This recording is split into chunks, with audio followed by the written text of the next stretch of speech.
kicked out of the saloon by the owner. He was the only one who came when the whole town turned away. The saloon sat at the corner of the main street, its wooden doors worn smooth by years of hands pushing them open. It was the kind of place where people came not just to drink but to feel seen. Laughter often spilled out into the road, mixed with music and loud voices. On that evening, warm light glowed through the dusty windows, and the town seemed alive inside. He stood outside for a moment before going in. His coat was old, the fabric faded and thin at the elbows. He pulled it tighter around himself, not just because of the cold, but because he felt exposed. Walking into the saloon was not easy for him anymore. Once it had been familiar. Once people had greeted him by name. Now every step felt heavy, like he was crossing an invisible line he was no longer allowed to cross. He pushed the door open. The noise inside dropped just a little, not enough for silence, but enough for him to notice. A few heads turned. Some eyes slid away quickly, pretending they had not seen him. Others lingered for a second longer, filled with curiosity or quiet judgment. He kept his gaze low and walked toward the counter, careful not to bump into anyone. The smell of food made his stomach tighten. He hadn't eaten much that day. He told himself he would only ask for something small, maybe a piece of bread, maybe just a glass of water. He did not want trouble. He never did. Before he could speak, the saloon owner looked up. The man behind the counter was large, with a heavy voice and sharp eyes. He had always been loud, always certain of his place in the town. He stared at him now as if he were something unwanted that had drifted inside by mistake. "What are you doing here?" the owner said, his voice cutting through the room. The man swallowed. "I just wanted. You know you're not welcome," the owner interrupted, louder now. "I told you last time, don't come back." A few people shifted in their seats. Someone coughed. No one said anything. He felt heat rush to his face. "I'm not here to cause any problem," he said softly. "I just need—" "That's enough," the owner snapped. He slammed his hand on the counter. The sound echoed, sharp and final. "I won't have you in my place. You bring trouble, everyone knows it." That wasn't true, or at least not fully. But the owner spoke with confidence, and confidence had power in this town. "I'll leave," he said quickly. "I was already going to." "Not fast enough," the owner said. He stepped out from behind the counter, pointing toward the door. "Out, now." The room was quiet now, too quiet. He felt every pair of eyes on him as he turned around. His legs felt weak, but he forced himself to walk steadily. He did not want to give them the satisfaction of seeing him stumble. As he reached the door, someone laughed nervously. Someone else whispered something he couldn't hear. He pushed the door open and stepped outside. The cold air hit him hard. The door shut behind him with a dull thud, sealing in the warmth, the light, and the voices. For a moment he just stood there, staring at the ground. His hands were shaking. He clenched them into fists and then slowly relaxed them, trying to breathe. People passed by on the street. Some had clearly heard what happened. Others sensed it. They looked at him the way people look at something they don't want to understand. A woman he once helped carry groceries crossed to the other side of the road. A man he used to work with glanced at him and then quickly turned away. No one stopped. He walked. Each step felt heavier than the last. The humiliation followed him like a shadow. It wasn't just that he had been thrown out. It was that it had happened in front of everyone. His place in the town, whatever little space he still had been taken away in a few loud sentences. As he moved farther from the saloon, memories rose without permission. He remembered sitting at that same counter years ago, laughing with friends who now pretended not to know him. He remembered paying for other people's drinks when times were better. He remembered feeling like he belonged. Now, he felt invisible and exposed at the same time. He reached the edge of town, where the buildings thinned and the street turned quiet. He stopped near an old fence and leaned against it, finally letting his shoulders sag. The strength he had forced himself to show was gone. He wondered how things had changed so much. It hadn't happened all at once. It never did. A few bad decisions, a few unlucky turns, a story told the wrong way. And then one day you realized people were no longer listening to your side. The owner's words echoed in his head, "You bring trouble." He asked himself when that label had been placed on him and by whom.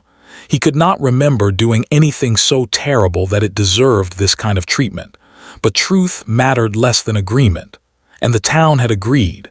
The night grew colder. He pulled his coat tighter and started walking again, heading toward the small room he rented at the edge of town. The road was dark, and the only sound was his own footsteps. Behind him, the saloon buzzed with life again. Laughter returned. Music played. It was as if he had never been there at all. That thought hurt more than the shouting. By the time he reached his door, his face felt stiff from holding back too much emotion. Inside, the room was quiet and bare. He sat on the edge of the bed and stared at the wall. For the first time that night, he allowed himself to feel it fully. The shame, the loneliness, the deep confusion of being pushed out by a place that once felt like home. He did not know it yet, but that moment outside the saloon had changed everything. It was the moment the town decided who he was, and it was the moment his life quietly split into two parts, before the door closed and after. Outside, the town slept peacefully. Inside that small room, a man sat alone, unaware that while most people had turned away from him, the story of his life was not finished yet. Morning came slowly, as if the town itself was unsure whether it wanted to wake up. Pale light slipped through the thin curtain of the small room where he slept. He opened his eyes and lay still for a long moment, listening. There were no voices, no footsteps outside his door, only silence. His body felt heavy, like he had carried something all night in his chest and it had not let him rest. He sat up and rubbed his face with his hands. The memory of the night before returned at once, sharp and clear. The shouting, the pointing finger, the door closing behind him. His jaw tightened, but he did not allow himself to stay there. He stood up, washed his face with cold water and put on his coat. He had things to do. Even when the world felt like it had closed its doors, life still asked you to keep moving. He stepped outside. The air was cold and clean, and for a brief second he felt lighter. That feeling did not last. As he walked toward the center of town, he noticed the change immediately. People who usually nodded or said good morning now avoided his eyes. A man sweeping his shop entrance stopped and stared until he passed, then shook his head slowly, as if disappointed. Two women talking by a doorway fell silent when they saw him. Their whispers followed him for a few steps before fading. It was happening faster than he expected. Rumors traveled quickly in small towns, but this felt different. It felt organized, like everyone had already agreed on something without him being part of the conversation. He stopped at the bakery, hoping to buy something cheap to eat. He waited patiently while the owner served the person ahead of him. When it was his turn, the owner did not smile. "We're closed," the man said, even though the door was open and the shelves were half full. He looked at the shelves, then back at the owner. "You're still selling," he said quietly. The owner's eyes hardened. "Not to you." For a moment he thought about arguing. Then he saw the familiar look behind the words, not anger but fear. Fear of being seen helping the wrong person. He nodded once and stepped away. At the general store, the same thing happened. At the hardware shop, the owner pretended not to see him at all. Each rejection was polite, controlled, and final. No one raised their voice. No one caused a scene. That somehow made it worse. By midday, his stomach hurt from hunger. He sat on a bench near the square, watching people pass. Children ran by, laughing, unaware of the tension that wrapped around the adults like an invisible rope. A dog barked in the distance. The town looked normal, but he knew it was. He saw a man he used to work with walking toward him. Hope rose in his chest before he could stop it. They had shared long days and hard work once. Surely this person would at least say hello. The man noticed him and slowed down. Their eyes met. For a second, something like recognition appeared on his face. Then it disappeared. He crossed the street without a word. The hope fell just as quickly as it had risen. He leaned back against the bench and stared at the sky. He wondered what version of him the town was seeing now. The careless one, the broken one, or just the one that was easiest to blame. He thought about the saloon owner, the certainty in his voice, the way people had accepted his words without question. Authority did not always come from truth. Sometimes it came from who spoke the loudest. As the afternoon passed, the weight of it all began to settle in his bones. He felt tired in a way sleep could not fix. He walked the long way back to his room, avoiding the center of town. Along the road, he passed houses where he had once been welcomed, a fence he had helped repair, a roof he had once patched in the rain. These memories felt distant now, like they belonged to someone else. At his door, he hesitated. Going inside felt like admitting defeat. But there was nowhere else to go. Inside, the room felt smaller than before. He sat on the bed and stared at the floor. His thoughts turned dark, not in a dramatic way, but in a quiet, creeping way. Questions circled in his mind. How long would this last? Would it get worse? Would anyone ever ask him what really happened? That evening, hunger forced him back outside. He walked to the edge of town where discarded food was sometimes left behind the market. He hated himself for doing it, but pride did not fill an empty stomach. As he searched, he heard footsteps. His heart jumped. He straightened quickly, ready to explain himself, ready to be judged again. It was a teenager from the town, someone who had always watched him with curiosity. Their eyes met. The boy hesitated, then quickly turned away and walked off. Even the young ones knew to stay away. He found enough to quiet the hunger, then returned to his room. Night fell again, heavier than the one before. From a distance, he could hear laughter drifting from the saloon, carried on the wind. He lay down and stared at the ceiling. Sleep did not come easily. His mind replayed every interaction of the day, searching for something he could have done differently. But deep down, he knew this was bigger than one mistake or one night. The town had chosen a story, and he did not fit into it anymore. As the hours passed, something inside him began to change. The pain was still there, sharp and real, but beneath it grew a quiet understanding. When a crowd turns away together, it is not always because one person is wrong.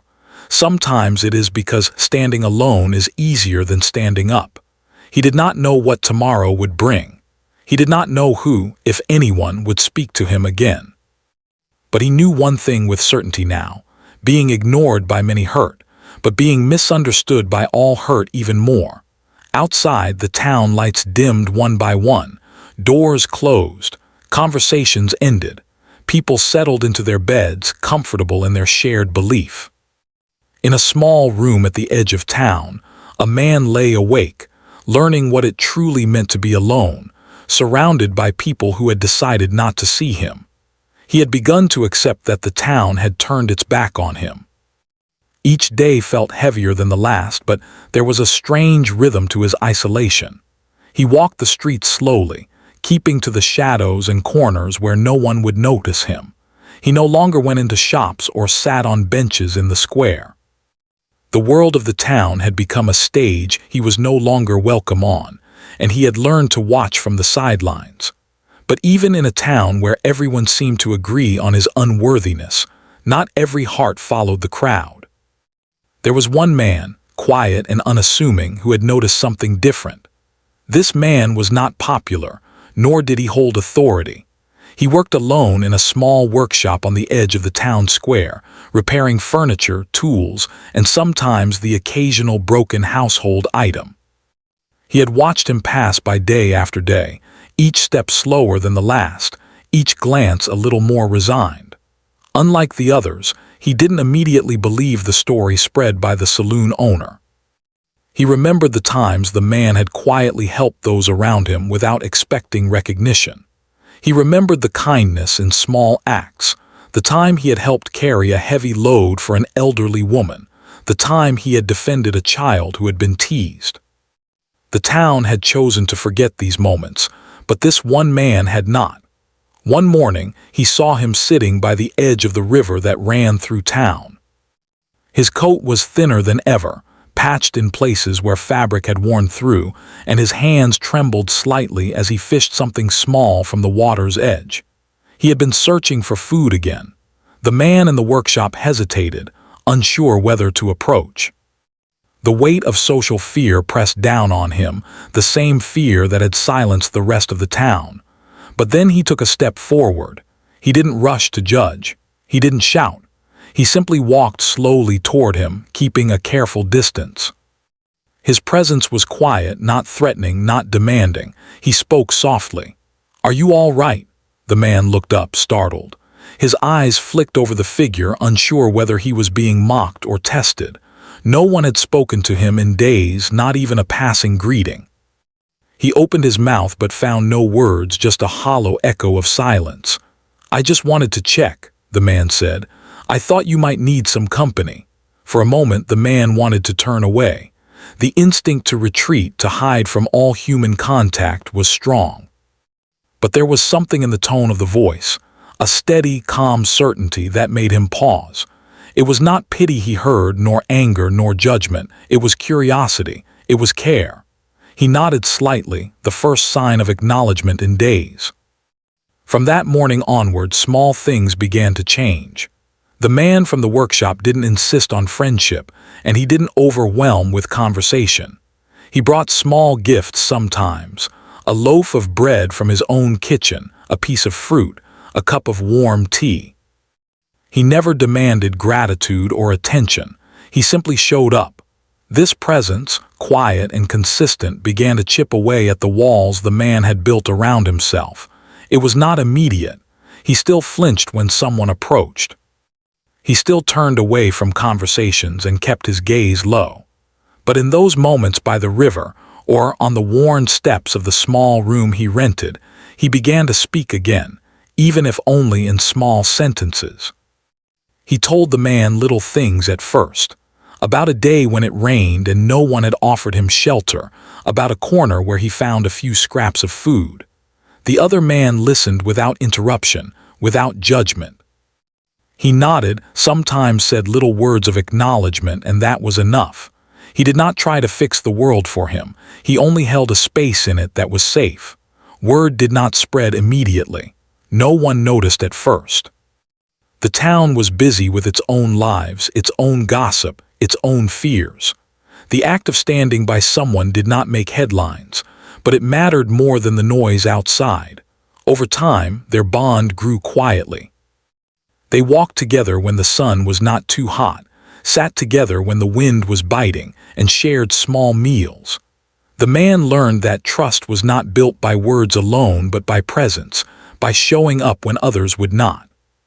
He began to believe again, cautiously, that there were people who could see him for who he truly was, not the label the town had placed on him. One day, as they walked along the edge of town, the man spoke in a low voice, almost as if testing the air. "Do you know why I come?" He shook his head slightly. He was still wary, still unsure. "I come because I remember," the man said. "I remember what you did for others. I remember the kindness no one else sees. And I believe you are better than the story people tell." The words hit him quietly, more powerful than any shouting or accusation he had faced. For so long, he had carried the weight of everyone's judgment alone. Now, for the first time, someone offered him a hand, not to lift him out of misery, but to walk beside him through it. That day they sat by the river longer than usual. The man finally spoke more than a few sentences. He told stories of better days, of small victories, of dreams he had once held. The other man listened, never interrupting, never correcting, simply letting him be heard. It was a strange feeling to have someone witness your life without filtering it through fear or rumor. As the weeks passed, a subtle change came over him. He walked straighter in the streets, though he still avoided shops and cafes. He no longer flinched at every glance or whispered word. The town might still see him as an outcast, but in these moments with the one man who believed in him, he felt a sense of grounding he had not known in months. It was a fragile hope, but it was hope nonetheless. And in the world where almost everyone had turned away, that single thread of trust and compassion was enough to start mending what had been broken. Even when the town remained silent, even when others still judged, the simple act of showing up had begun to rewrite the story, not for the entire town, but for him. The first small step toward healing had been taken. And though he did not know it yet, it was a step that would grow into something stronger, something that could not be ignored. Some days were harder than others. The world still whispered doubts. The past still haunted him. But the presence of one man, quiet, steady, and unwavering, was a reminder that loyalty and care existed even when the world seemed cruel. It was proof that sometimes, all it took was one person to stand against the tide of judgment, to offer a light in the dark. By the end of the month, he no longer sat alone by the river every day. Sometimes, they walked together into the heart of town, cautiously, testing the reactions of neighbors, learning to measure the space between himself and fear. Not everyone would acknowledge him, not yet. But he had learned that acknowledgement from a single heart was worth more than the approval of 1,000 others. And so, in a town that had once abandoned him, a quiet connection began to grow.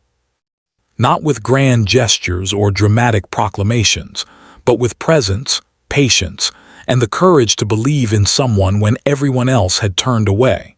The man had not yet found acceptance from the world. But he had found something just as powerful. The knowledge that even when the crowd refuses to see you, one person can make all the difference. That knowledge would carry him through the days ahead, preparing him for challenges he could not yet imagine, and for moments when the loyalty of one heart would become the anchor of his life. The days had grown colder, and the nights sharper. He had begun to walk a little more steadily, though his heart still carried the weight of the town's rejection. Hunger and exhaustion had become companions, silent but unrelenting. His small room at the edge of town offered little comfort, and sometimes the walls seemed to close in, echoing the loneliness that had grown inside him. One evening, after a long day of wandering the streets and avoiding eyes that judged him, he returned to his room to find that it felt emptier than usual. The floorboards creaked under his footsteps, and the wind whistled through the cracks of the wooden window. He had eaten nothing substantial all day. The bread he found in the market scraps had been barely enough, and now his stomach ached.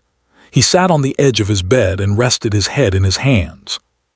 The world outside seemed full of laughter, warmth, and life, but it was a world he could no longer reach. Every door remained closed, every greeting withheld. Even old acquaintances, those he had once trusted and shared moments with, now passed by without recognition.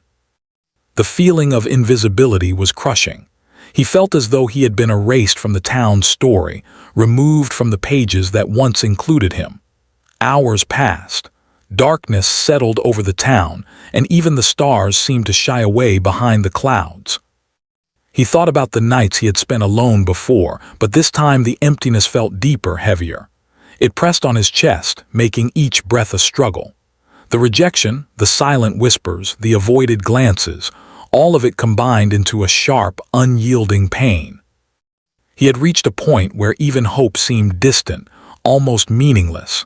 That was when the soft knock came at his door. He froze, unsure whether to answer. It had been so long since anyone had reached out to him that the sound itself was unfamiliar. Another knock followed, gentle, patient.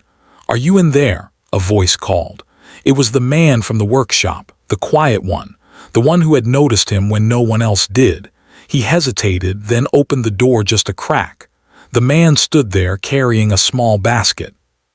His expression was calm, his eyes steady, filled with a quiet determination that neither demanded anything nor judged. "I thought you might be hungry," he said softly. "I brought some food, nothing fancy, but it's something." The man stared at the basket. Bread, a small piece of cheese, and a few fruits were neatly arranged. It wasn't a feast, but it was enough to warm the stomach and, more importantly, the heart. For a long moment, neither of them spoke. The man had forgotten what it was like to be offered kindness without strings attached, to be seen as a human being rather than a story others told. Finally, he whispered, "Thank you." The words felt fragile, like they might break under the weight of his loneliness. The man smiled faintly and set the basket on the small table in the room. "You don't have to thank me," he said. "I just wanted to make sure you're all right." For the first time in days, he felt a small warmth spread inside him. Not the heat of the room or the food, but the warmth of being acknowledged, of being seen when the world had chosen to ignore him. They sat together on the bed, sharing the modest meal. The silence was comfortable, not empty. The man did not rush to speak, did not try to fill the void with words that might feel hollow. He simply stayed, his presence steady and unwavering. As he ate, the man from the workshop began to talk quietly, telling stories of small things he had repaired that day, the oddities he had noticed in town, and the little moments that often went unnoticed by everyone else. His voice was calm, gentle, and unhurried. He did not lecture, he did not pity, he simply shared the world with him, reminding him that life still existed beyond the walls of rejection. Hours passed and the food was gone, yet the man did not leave. He remained seated as if to silently say, "I am here and I am not leaving." In that quiet space, the man began to speak more openly than he had in weeks. He told stories of the days when he had been laughed at, when his efforts had gone unrecognized, and when he had felt completely alone.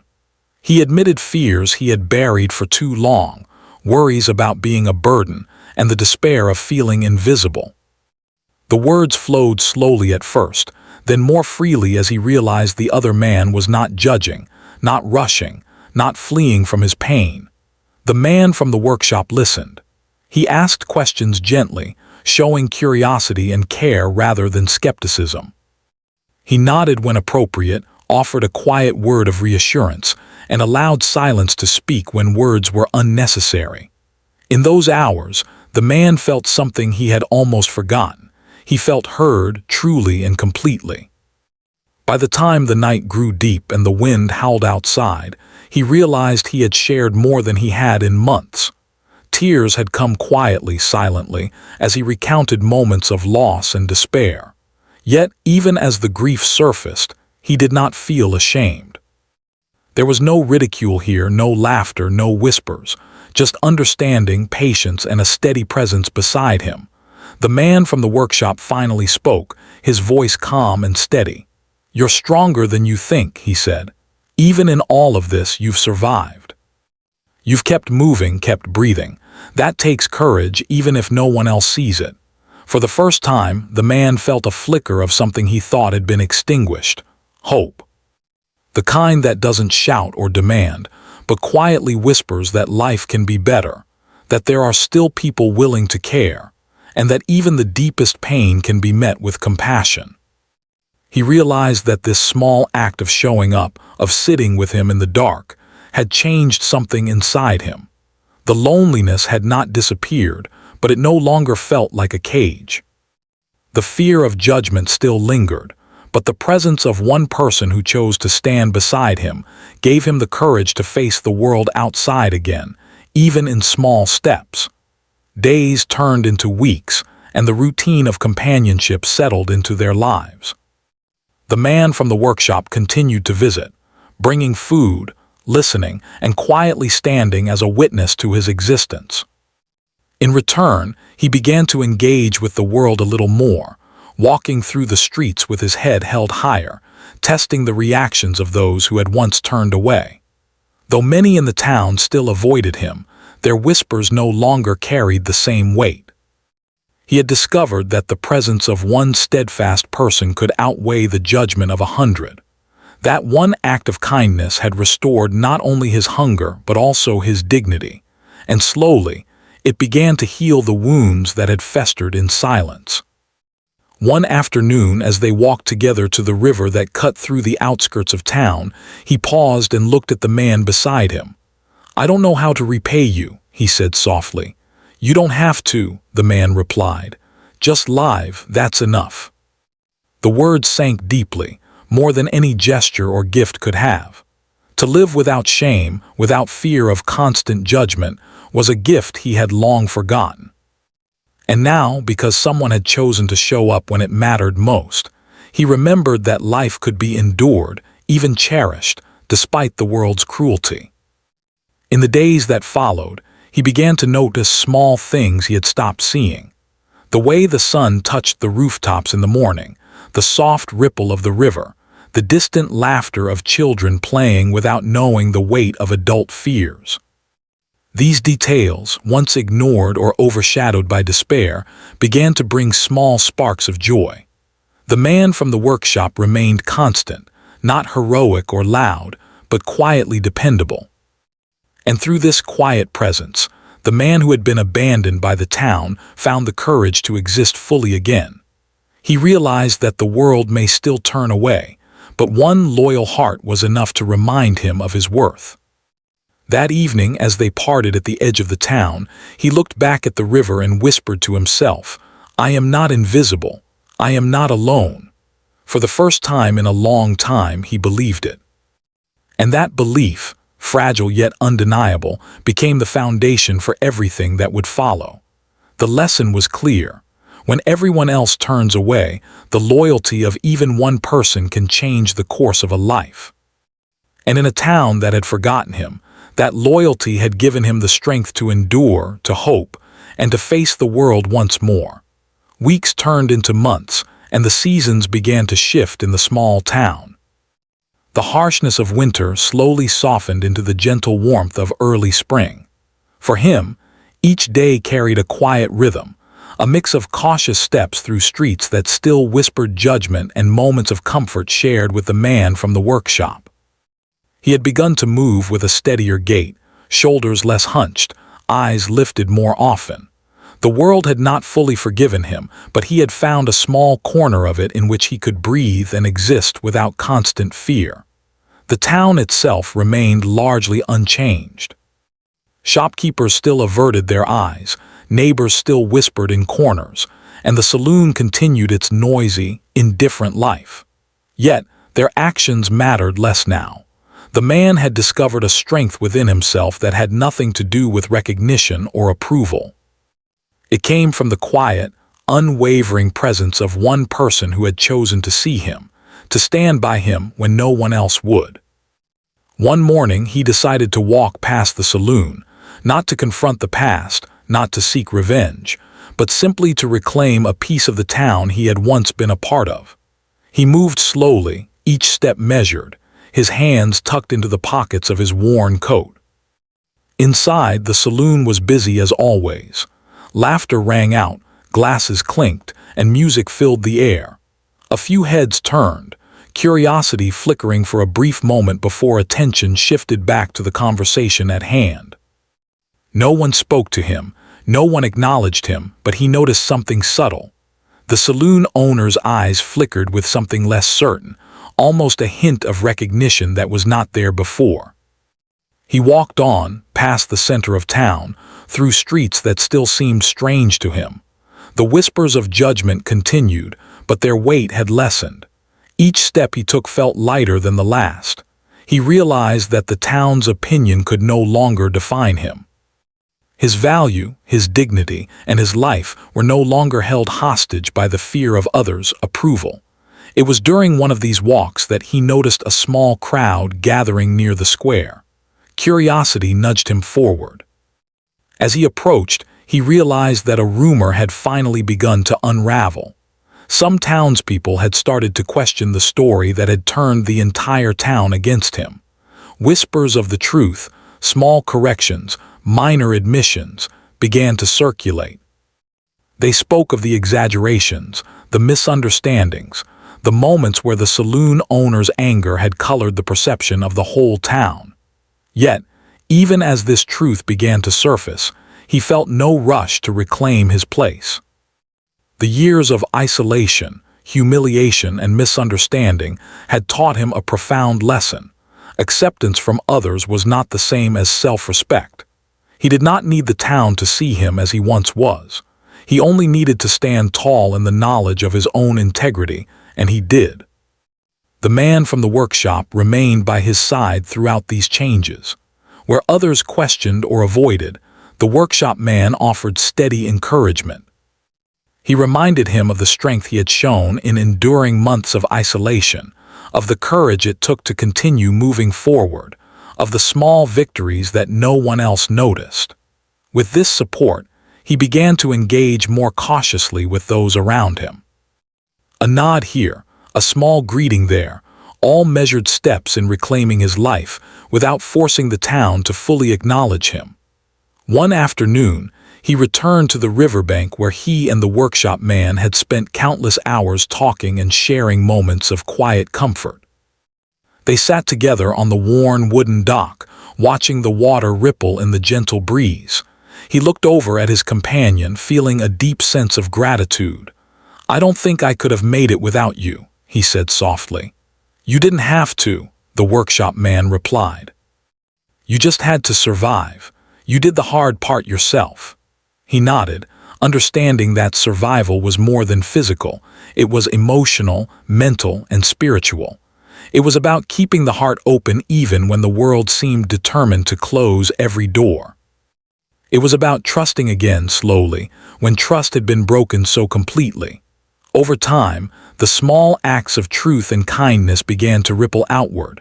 A few townspeople who had been unsure of the story approached him cautiously. They offered apologies, awkward but sincere. Some admitted their mistakes in avoiding him, admitting that they had judged without knowing, followed the crowd without questioning.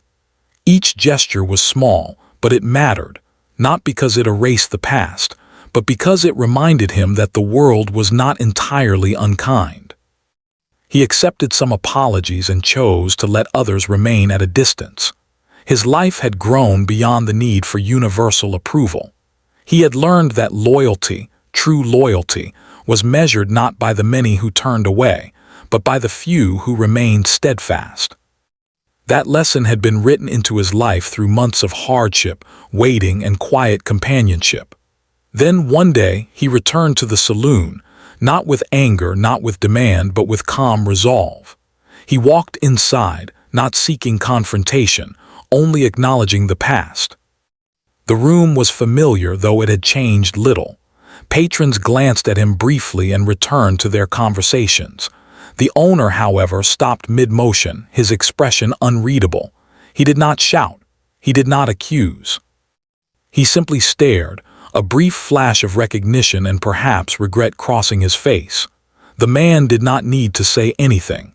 He simply walked past the counter, moved to the door, and left again. The act was simple, almost invisible, but profoundly symbolic. He had entered the place that had once humiliated him, not as a victim seeking vindication, but as a man who had reclaimed his dignity. The town, the saloon, the whispers, they no longer held power over him. In the following weeks, he continued to rebuild his life. Small victories, working on minor jobs, helping a neighbor, reconnecting with a few cautious friends, accumulated into something meaningful. The once heavy burden of public shame became lighter with each act of quiet integrity. And through it all, the workshop man remained a constant presence, a reminder that the loyalty of even a single person could outweigh the judgment of an entire town. The story of his humiliation, once central to the town's gossip, began to fade into memory. But the story of his endurance, his courage, and the friendship that had saved him became quietly legendary, not through loud retellings, but through the way he lived his life, steadily and with dignity. People noticed, slowly and subtly, that he walked taller, spoke calmly, and no longer carried the weight of everyone else's judgment. He understood finally that life is not about avoiding mistakes or seeking approval. It is about resilience, about the capacity to survive when the world seems determined to turn away. And it is about the rare and profound value of someone who chooses to stand by you when everyone else leaves. Years later, when the town remembered him at all, it was not for the saloon incident. It was for the quiet strength he displayed, the life he rebuilt, and the loyalty that had carried him through. And he remembered always the man who had come when the world abandoned him, who had sat quietly, offered small acts of care, and simply said through action, not words, "I am here and I am not leaving." That loyalty had not only saved him, it had transformed him. It had taught him to live fully again, to trust cautiously, to recognize the value of integrity and compassion in a world that often preferred judgment over understanding. And in the quiet, unspoken bond between the two men, he discovered something lasting, that even in the darkest moments, a single act of steadfast kindness could light a path toward redemption, hope, and the courage to continue living with dignity.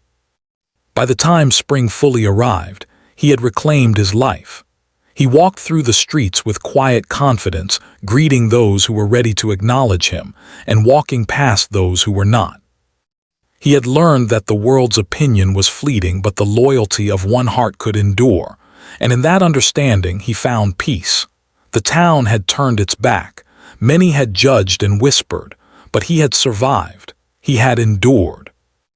And he had discovered that the most important truth in life was not the approval of many, but the presence of one who truly believed in you. That truth carried him forward, a quiet strength that would never leave, and a reminder that even in a world full of rejection, human kindness and loyalty could still shine brightly. And so, his story ended not in humiliation, but in quiet triumph, not with vindication sought from the crowd, but with the lasting knowledge that he had been seen, cared for, and never truly alone. The man who had come when the world turned away had given him more than food or comfort. He had given him the courage to live again.